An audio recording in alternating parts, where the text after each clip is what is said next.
What's up guys, my name's Cam, you're watching Sarai Garage, and today I have a very special video here on Sarai Garage for all my Boost boys out there. Coming up next, we got the boys, the Boost boys, real Boost, real NASA Boost, baby. 100% authentic Bassif Adidas Yeezy with the nipples and all. And today I'm going to show you how I personally restore all my Adidas Ultraboost from something like this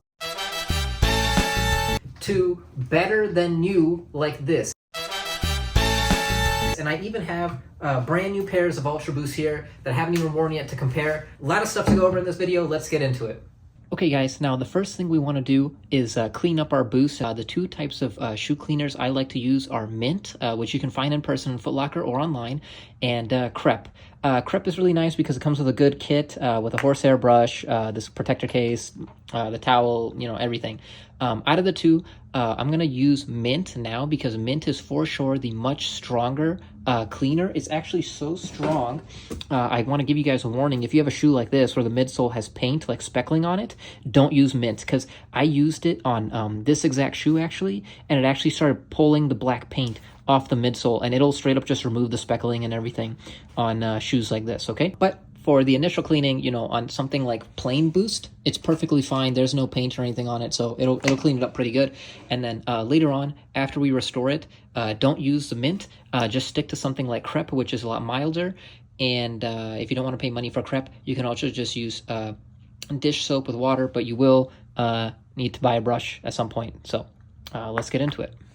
For this Mint method, you're going to just need a can of Mint and a toothbrush. Go ahead, shake it up, and then remove the top. And all you want to do is spray it on. It's going to foam up like this. Just leave it on the shoe for a minute or two. Let the foam do its work. And once that's all done, we can just scrub it with a toothbrush and clean it up.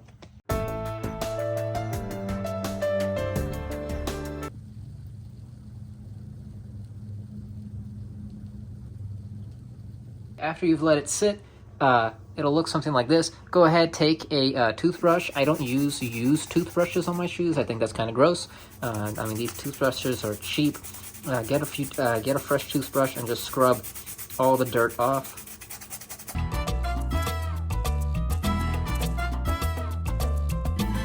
After you've scrubbed all the dirt off, just wipe everything off with a paper towel.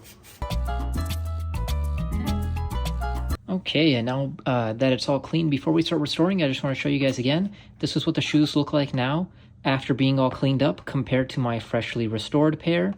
Okay, quite a big difference. You can see all the yellowing. The Boost is clean, but it's still, pretty yellowed in a few spots. And then let's just compare a brand new fresh pair of Boost to my restored pair, okay? All right, so we finally made it to my secret sauce part of the video. This is how I do it. I use Angelus white acrylic leather paint. Now, there's other videos out there. People are using like whiteout Sharpie markers or Tide to Go sticks. I don't really like any of those methods. I'm sure it looks crappy in person, so I stuck with paint.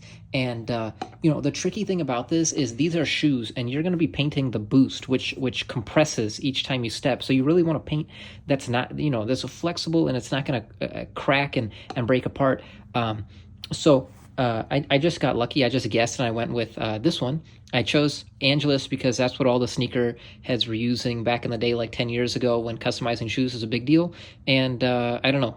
I just use this randomly, okay? I don't know, but it's worked out great. And this is my personal pair of beaters, everyday shoes that I use. I walk, I want to say 4,000 steps a day, and I restored these bad boys with the Angelus white acrylic paint. I don't know, 2-3 months ago, and you guys can see how they're holding up, okay? There are some spots where it's starting to flake a little bit. You might not be able to see it that well because it is super minor, but overall, I just wanted to show you guys this because, okay, you can see a little bit there in between the cracks. It's starting to get a little faded, but again, I only did one coat just to test it, and this is how it's held up, okay? So, little long explanation, but there you go. And so that is my secret sauce, this paint, and you're also gonna need some acrylic paint brushes, and I just use Ziploc bags to pour the paint on, and it's pretty common sense, guys. I'm just going to paint the Boost. One more piece of a caution I wanted to mention to you guys is, so this is my personal pair, And I don't know if you guys can see or not, but like, see how this is kind of splotching, and then like this shoe just looks a lot worse than the one on the right. And like, look, you can see like right here, the paint is missing, all this stuff. You remember when I said mint is a lot stronger and it peels paint off? Well, I forgot about that until I went to go shine these up for the video. And I only did this one, and mint, you can see, literally started stripping the paint off. You can see the natural boost showing underneath the paint there. Like I said, mint is good for when you're doing your first cleaning, but after you've painted your boost, don't use it again because it will strip the paint off. Stick to crep or something weaker like dish soap, okay? So I wanted to show you guys that also, and now let's paint the shoes.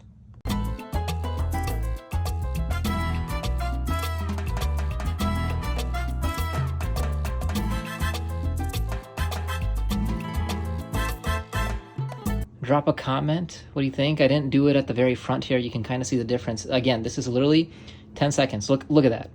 Looks amazing, doesn't it? Let's compare it to the befores. And look at that. I mean, what a difference. Am I right? Okay, well guys, completely done repainting these shoes. These shoes were in a little rougher condition, and it did take 2 coats to get them to look like this. And honestly, it wouldn't kill it to put a 3rd coat on, but yeah, took about an hour. Overall, from a distance, nobody's gonna be able to tell. And real quick, I'll just show you guys, just from a little distance here, comparing the ones I just repainted to a fresh pair of dead stock 5.0s in cream. And I do want to say, the only reason I do any of this is because 3.0s are my favorite. All the rest are okay, but 3.0s by far are the cleanest Ultra Boost. I love the pattern that the 3.0s have. We have the cookies and cream, trace khaki, the all whites. I used to have the light gray ones also, but I got rid of them because I didn't know about this before, and they were just completely thrashed. If anybody from Adidas sees this, please re-release more 3.0s so I can just go out and buy them instead of having to sit here and paint them for like an hour.